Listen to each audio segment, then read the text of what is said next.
So what is natural capital? Natural capital includes the Earth's geology, soil, air, water and living organisms, which provide humanity with a range of benefits essential for our survival, well-being and economic development.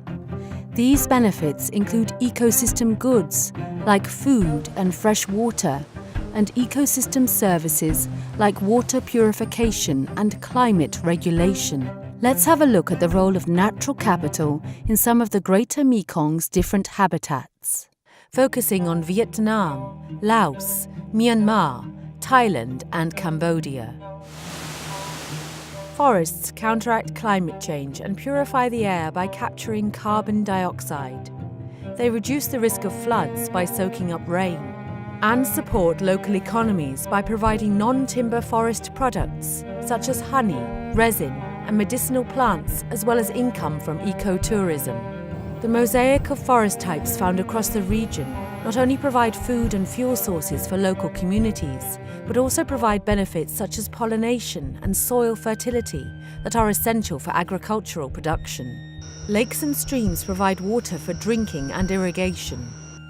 Functioning watersheds can also help to maintain a constant flow of clean water and reduce water treatment costs. The mangroves of the Mekong Delta reduce the impacts of erosion and provide protection from storms and floods. This in turn reduces the costs of having to construct storm barriers.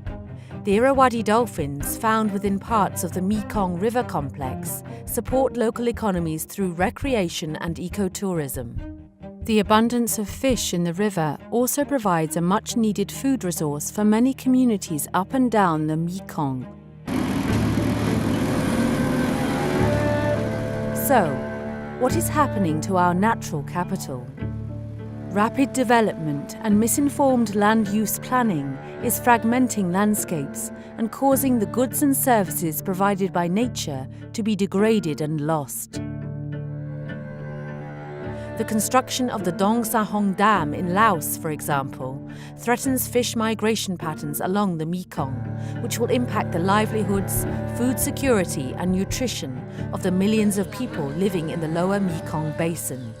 Unsustainable and poorly planned road construction in Cambodia, Thailand and Myanmar is causing unprecedented loss of ecosystem services essential for healthy landscapes, livelihoods and economies. These development projects are clearly having huge environmental and social consequences, leading to long-term economic loss. But this does not need to be the way we develop. So, what can we do? We can apply the 6 principles of a green economy approach.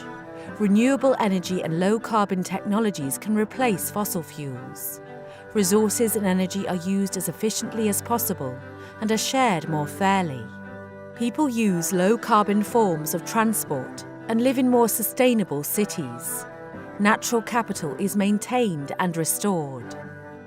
Incorporating the value of natural capital into decision-making is particularly important in order to have better planned infrastructure projects. For example, by taking into account ecosystem services in road planning, we can avoid having critical watersheds, forests and wildlife migration routes cut through. Also, if a dam is to be built, the mapping out and valuing of ecosystem services can help planners avoid environmentally and socially sensitive areas, which in turn can minimize the impacts on livelihoods, fisheries and biodiversity.